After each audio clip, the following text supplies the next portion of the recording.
friends, welcome back to Belle's Library. I'm Heather. Today we're going to be running through my best books of 2021. Before we jump into all of the goodies, please get down below, click subscribe if you haven't already, and also my Goodreads and Instagram are down there if you want to go ahead and talk bookish with me on all of these different platforms. Would absolutely love that. Before we jump into the rest as well, just want to say a couple of things really fast. One, I'm moving across country in a couple weeks, so excuse the background. I have no furniture. I have a bed and a TV in here, and that is like it. And so yeah, it's not super cute looking in here, and that's just where we're at. It might be a little echoey as well, so excuse that, and just know that it will be different soon enough. Also, this is my best books of 2021. So out of the 185-ish books that I've read, I can't remember exactly how many, but I know it's somewhere around there, in 2021, out of all of those that I have read, these are my top 20, and I did not put them in a particular order. They are just kind of, I came across them or thought of them, and I was just like, yes, we're throwing this in here. Loved them. And it came out to 20, and I was like, this is perfect. There it is. So I didn't want to put it in order this year. It's hard. It's hard to rank them, especially when they're in different genres, and you're just like, I don't know, this is a totally different ball game. And so that's just how we kind of have it going on. So I'm just going to be free for all, just talking about the books. I also don't really have a lot of, like, I think I have one physical book right now that I can show you. So it's going to be, screenshots because I have them all packed up. That's my life at the moment. So this first book we're going to get out of the way because it's a little bit of a cheat, and and it's the only one that I have physically right now. So that's Project Hail Mary by Andy Weir. I am absolutely loving and adoring this book, but I haven't finished it. So I am almost done. I'm on page almost 350. And so I'm getting there, and I'm gonna finish it soon, and I just imagine that if I actually was completed with this, like, I'm pretty sure it's going to be in this list. So it's going in this list, but I figured I'd mention it first so it's out of the way so you guys can, from here on, it's only books that I have fully finished. But Project Hail Mary is this really wonderful sci-fi. Andy Weir, he adds in a lot of sciencey stuff, but also adds in humor and entertainment, and I just adore the way he writes. At least so far. This is the first book I've read by him. But from what I hear, he kind of has that vibe. We're following Ryland Grace, and he is like a scientist and a science teacher, and he wakes up in space, and he's like, where am I and who am I? His bunkmates, unfortunately, did not make the journey, and he can't remember anything, even his name. And so he's slowly trying to recover his memories and figure out what his mission is and why he's out here so that he can continue that. And yeah, it's so good. It is wonderful. So I can't imagine that this wouldn't end up on this list when it's finished. So next up on the list here is The Sundown Motel by Simone St. James. This was such a fun book. I really enjoyed it. I can't wait to read more from her. We're following two different timelines. So we're following this woman, and she shows up to the Sundown Motel and ends up getting a job, and she's working the night shift, and one night she just goes missing. Nobody has any idea where the heck she went. And then we're following like 20 years later or something. I can't remember how much longer, but a little bit more in the future, and this woman's niece, she wants to find out what the heck happened to her aunt. And so she decides that she's going to go out to the Sundown Motel and kind of figure out what in the heck is going on and where she went and see if she can figure anything out. And so she heads out there and ends up getting the same position that her aunt had as the night clerk at this hotel. And all the same kind of similar things start happening between the two timelines, and some weird paranormal stuff. And we're trying to figure out what happened to the aunt. And I enjoyed it so much. I love that mix of haunted paranormalness with real day mystery and trying to figure out what happened to someone and like missing person. And I don't know, it all came together beautifully, and I really, really loved it. Then let's go ahead and move into a romance that was so good. The Love Hypothesis by Ali Hazelwood. I know this one has been very hyped lately, but it was so fun. We're following a PhD student who basically, she like works in these science labs, right?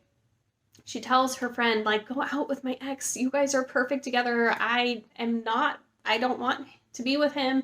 So she says she's going out with someone else. And then her friend starts coming around the corner and she's like, oh shoot, I'm supposed to be on a date. So she grabs the first guy that she sees and starts kissing him. And of course, it is the grumpy professor who helps run the labs and helps the PhD students. And they are not within the same, like she's not his student, but he's notoriously known as basically the asshole teacher, and they kind of make this fake dating arrangement between the two of them, and oh my gosh, I adored it. I fell in love with their romance. It was so cute, and I loved the kind of sciencey PhD aspects behind it, and like seeing her research and stuff, because I'm kind of a sciencey nerd, so I really enjoyed that as well. Similar to Project Hail Mary, I really enjoy some of the sciencey stuff in here, and that's just me. So yeah, super, super adorable romance. I loved it. Next up, we have a fantasy, and that's The Bear and the Nightingale by Katherine Arden. This was such a atmospheric fantasy that I felt like I was there. I felt like I was in Russia in this freezing cold tundra area and just trying to cuddle up near the stove in the house to keep warm. So we are following our main character. She basically can see these little like beings within the house, and they kind of help around the house. So like there's one that's kind of in the wood stove and he helps the wood stove keep going, and one out in the stables who helps with the horses, but nobody can really see them, but people would leave out offerings to the gods, and basically it would help these little beings help them. But then new things start happening, and basically Vazia, our main character, her mom passed away when giving birth to her, and now the dad, like, it's like 10, 13 years later or something, and he's like, you need a mom. So he goes out to look for a stepmom for her to kind of give her that motherly figure in her life, and she brings her back, and she's like, no, we can't like be giving out these offerings to the old gods, and she brings in like a new priest, and everything starts changing, and Vazia knows that this is not the way to go. Bad things are going to start coming, and she starts realizing that. She's trying to get people to kind of listen to her, and she's trying to combat this, and nobody else can see the direction that's going. It's, oh gosh, it's just so beautifully written, so atmospheric. I really enjoy Katherine Arden's writing so much. And yeah, this one was wonderful. Then we're moving into Skyward by Brandon Sanderson. And this is another sci-fi. I've got quite a mix of genres, which is very normal for my reading. I read a wide variety and I really enjoy that. Although it does make for a lot of things that I want to read because I just want to read it all. But this one we're following Spensa, and she lives on this planet.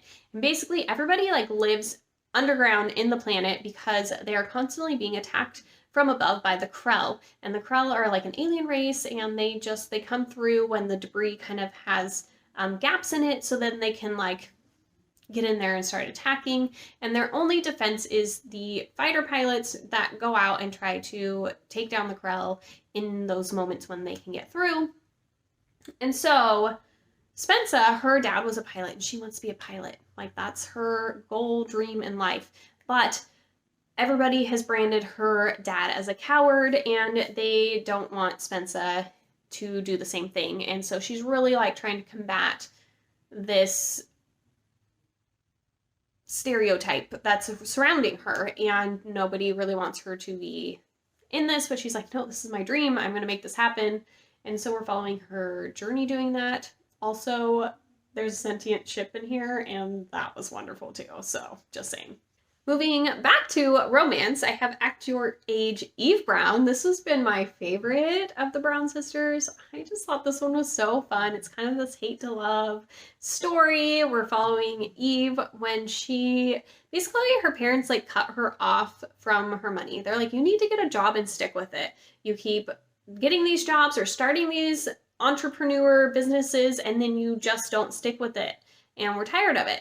And so she's upset, and she like takes a drive, and she ends up at this inn and says that they're hiring for a chef. And so she's like, oh, well, I'm going to interview here. Maybe this is the perfect opportunity. And the owner is like, no, what is going on with all this colorfulness, this happy attitude, bubbly? He's like, like he's very like straight, clean cut, straight laced kind of look going on. And so he's like, And so she's leaving, and she accidentally hits him with her car. So in order to kind of make it up to him, Eve decides to help out around the hotel anyways, and he kind of needs her help. And then, you know, they kind of have quite a cute little banter going on, and she's staying there with him because it's a little ways out from where she actually lives.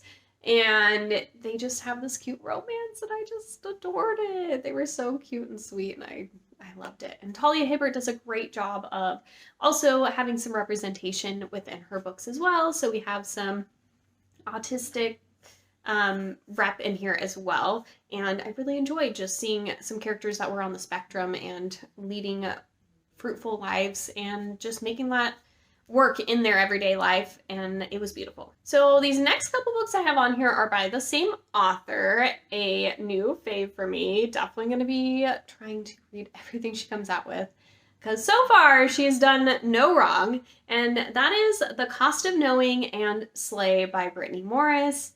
Love both of these books. They were just amazing. Oh my gosh, I love them so much. They are very kind of different feels in a lot of ways, but Brittany Morris does a great job of weaving in a wonderful story, but then also there's other impactful, deeper topics thrown in there as well that she's talking about.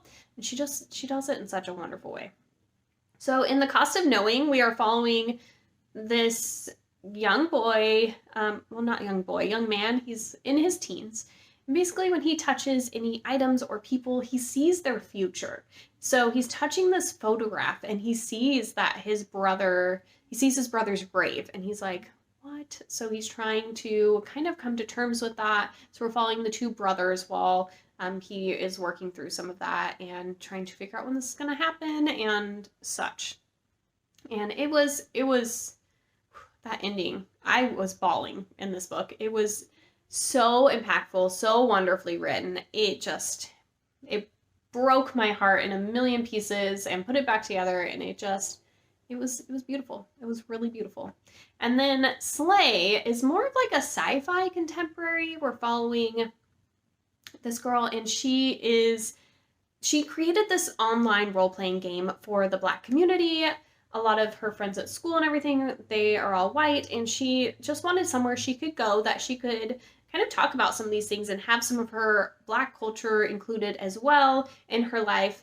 And one day, these two players, they get into a quarrel over the game, and one of them kills the other one. And then the whole world kind of finds out about this game and starts calling her a racist because it is built only for Black people to be a part of. And just starts this whole thing, and she doesn't know how to handle it. She is still in high school. She hasn't told her parents about this, her boyfriend, her friends. Like, nobody knows that she's created this world. And she just is trying to deal with that, but then also hearing everybody's different thoughts and opinions on the subject. And it was really, really wonderful. And I really loved the kind of family dynamics that were brought out in this, and also just exploring the different ways that different people can react and their different thoughts, and how those thoughts can be right, wrong, whatever. So really well done. All right, we've got my first kind of mystery thriller book on here, and that's Lock Every Door by Riley Sager. I read a bunch of Riley Sager's books this year with Alita from Alita in the Books, and we had a great time with it, and this one was my favorite. I really liked Lock Every Door. I could not put it down. I was like, I wanted to read ahead of our section so many times. I was just like, yes, let me read it. I want to get into this. So we're following in this one, this girl, she basically goes for this job interview and gets this job apartment sitting in this really fancy, big New York building. And there's just some weird rules with it. So she's not allowed to have anybody over, and she she has to be in the apartment every night that she is working there in apartment sitting. And I can't remember what the last thing. Oh, don't bother the other residents. So she can't talk to the other residents at all. And so while she's staying there, she's like, oh, it's kind of weird, but I don't know. But then she starts finding out more about other apartment sitters that have been there that have gone missing. And like, she's like, what the heck? Why are all these people going missing? And she starts kind of looking into it.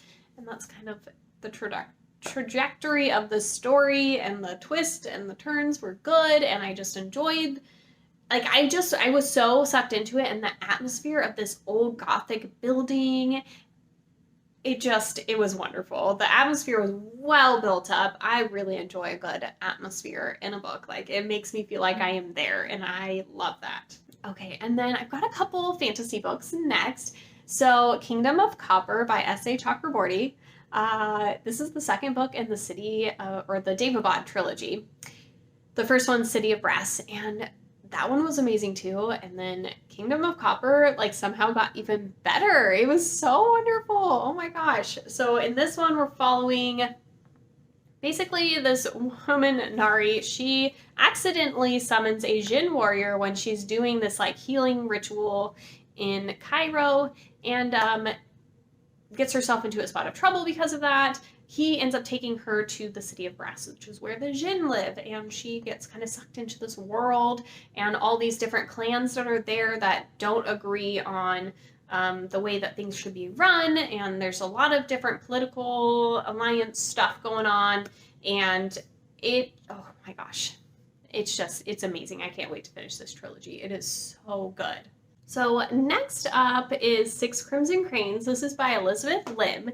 And this has quite a fun fairy tale, whimsical type writing to it, which I adored. It's actually a retelling of The Goose Girl, I think it's called. We're basically following this girl. She has magical powers, but in her kingdom, like, that's outlawed and something that's not supposed to happen, so she keeps it a secret. And she's also the princess, so this is Princess Shiori.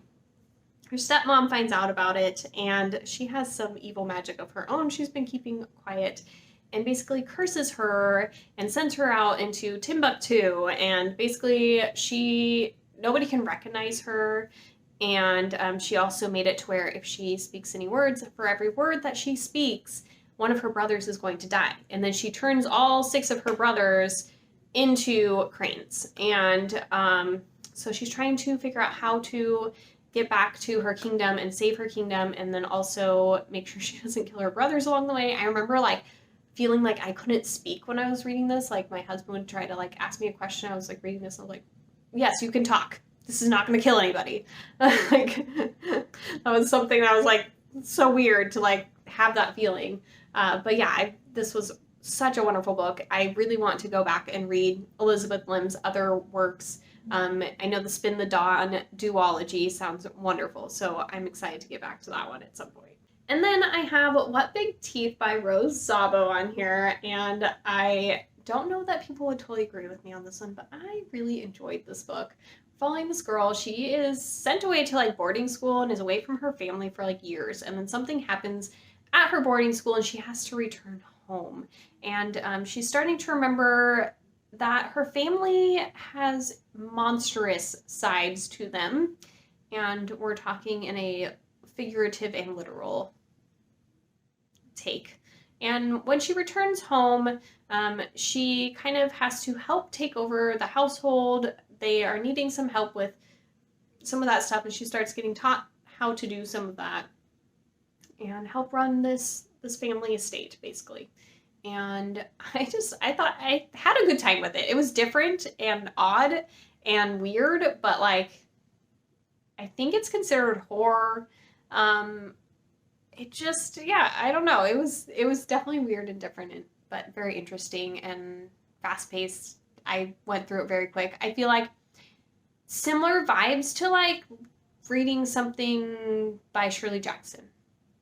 I feel like if you like her work, you might enjoy this. So we have Legendborn up next on this one by Tracy Deonn, and this is a King Arthur retelling, and it's not really, I wouldn't say it's a retelling. We're just modern day kind of following some of King Arthur's descendants.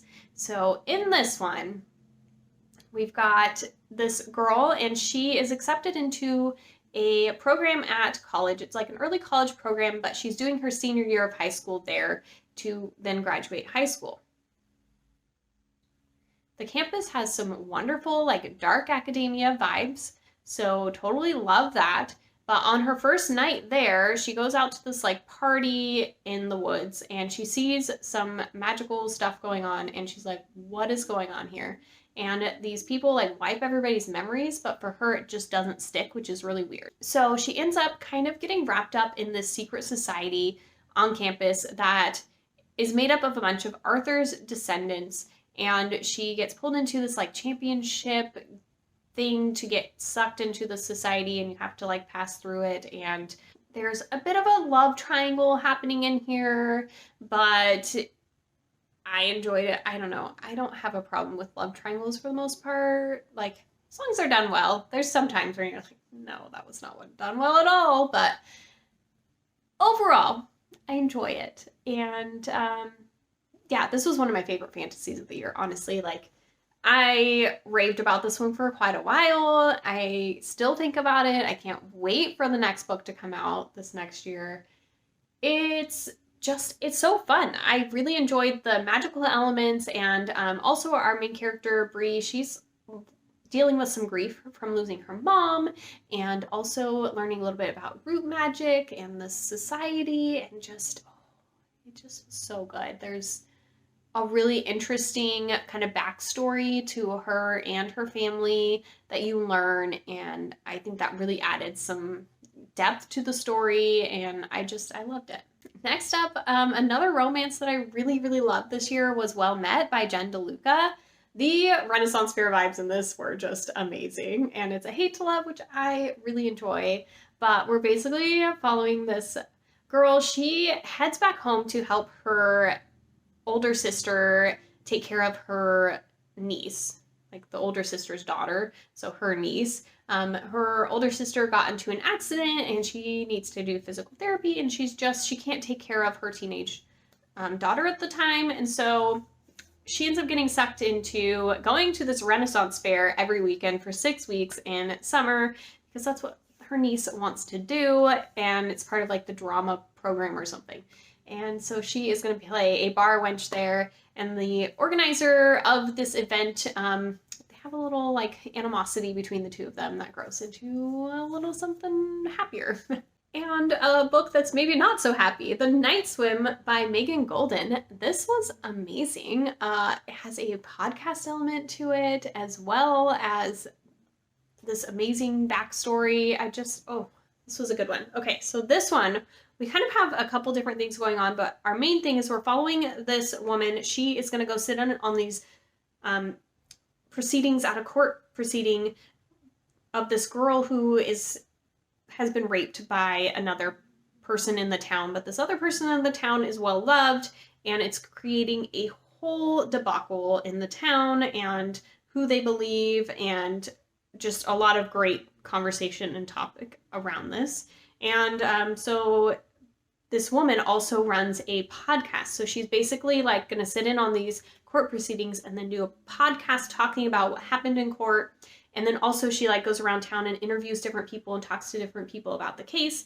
And it was so incredibly amazing. And then you've also got this other plot going on where somebody else in town is leaving her notes like, I need help with my case too. Can you help me? Come here, do this. Oh, there's a little hummingbird right there. Oh, my little hummingbird. Like, just came up right to the window. It's just like, hello. Anyways, it was so good. I loved the podcast element put in here. I listened to the audiobook of this one, and it was phenomenal. And it just was hard hitting and such a topic that it was amazing. I really, really, really. And kind of leading into that, also in the same vlog, I was reading like books with podcasts. I read Sadie by Courtney Summers, and oh my gosh, I love this one too. We have a couple different plot lines we're following. So we're following Sadie as well as we're following this podcaster. And he basically, the family of Sadie called him and were like, hey, Sadie, she's missing and we need help finding her. Can you come and help? And he kind of will follow a case and do podcasts on it while he's trying to figure it out. But he's like, missing girl, that's not that interesting. But then he finds out that Sadie's sister was murdered a year before and now she's missing. And he's like, well, that's a little more intriguing. So he comes out and he does interviews with different family members and people around town, and he's trying to figure out where Sadie went. And then we're also following Sadie as she is on her journey and where she's going. And it just was so realistic, and like you could just feel like this is something that could actually happen, and it was so impactful, and it was wonderful. Another wonderful book, of course, because that's what we're talking about and I just love it, is The Poet X by Elizabeth Acevedo. Oh man, do I love her books, but this one's probably my favorite of the books I've read from her, and I think I've read all of her books so far. Yeah.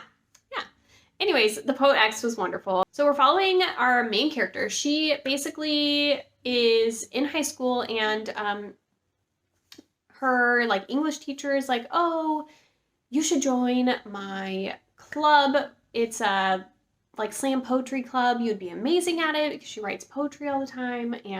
But her mom is like, heck no, you aren't doing that. You need to go to church. You need to do this, that, and the other. And so she is struggling to kind of find her voice. And it's kind of this coming of age story where she's trying to find herself, find her voice, and kind of deal with some struggles with her family. And it was just so well crafted and heartbreaking. I almost cried on my way. I was like listening to it in the car, and I was on my way to school, and I was like, I am not going to cry right before I go into school. Can't do this.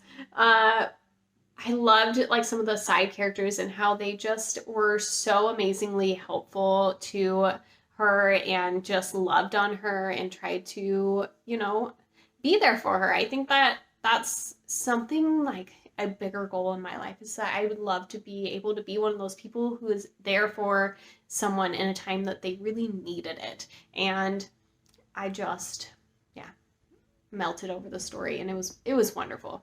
Almost there. We got 3 more books.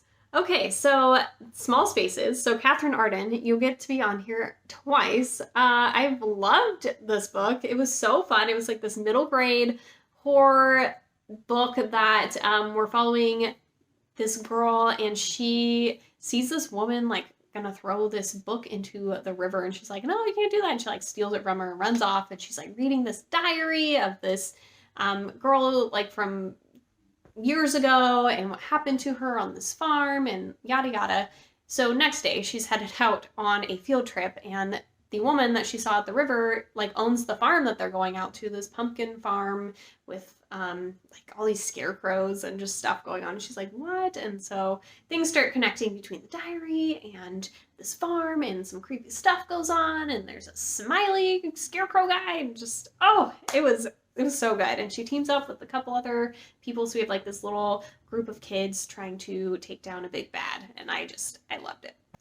Another book that made me bawl my eyes out, A Monster Calls by Patrick Ness. Oh my gosh, if you want to cry. I don't know if I've ever cried more to a book than this book. Like, I thought I was done crying, and then I would just be like, nope, here comes some more. So in this one, we're following this teenage boy, and he gets visited in the middle of the night by this monster. And he says, I need you to tell me your truth. And I'm going to show up for the next few nights and tell you a story. 3 stories, each night. And by the time I'm done telling you these stories, I need you to tell me your truth. And yeah, that's basically the synopsis setting this up. But there's some wonderful artwork in the book that's just harrowing and beautiful. And last but not least is Beneath the Sugar Sky by Seanan McGuire. Really have been enjoying the Wayward Children series by her, and this one's my favorite out of all of them, so that's why it's on the list. But I don't know that it's everybody else's favorite. I feel like it's kind of a lot of people like the Jack and Jill timeline a little bit more, and I like this one because it's like Candyland, and it's just, I don't know, sweet and cute, and I love Yuki. So this is basically following, the series follows these kids who have gone into portals into other worlds and then somehow ended up back in our world, and they just don't fit in and they want to find their doors again and they want to go back. And so we're following, sometimes these kids do find their doors back. And so we see sometimes them at the school that has all these kids so that they can kind of have people who understand them, because in the real world, people don't understand that and they don't believe that that's a thing. And so sometimes we're there, but sometimes we're in some of these other different magical worlds. And in Beneath the Sugar Sky, we are in literally a Candyland world. Like, everything's just made on candy. And it's, oh, I just loved it. I absolutely love the imagery in these books. They are so fun. So there it is. Those are my top 20 books of 2021. I really hope that down below you guys will chit chat with me with some of your absolute favorite books of the year. I would love to hear it. Or if you've read any of these books and you just feel like chatting about it, just chat with me down below. Otherwise, if you have made it this far, I would love some kind of like little travel sign maybe, since I have my big road trip coming up. It's literally gonna take us like 5 days to like truck across the US here. So maybe some little like road trip signs would be cool. Anyways, I will talk to you guys soon, and you guys have a wonderful day. Bye.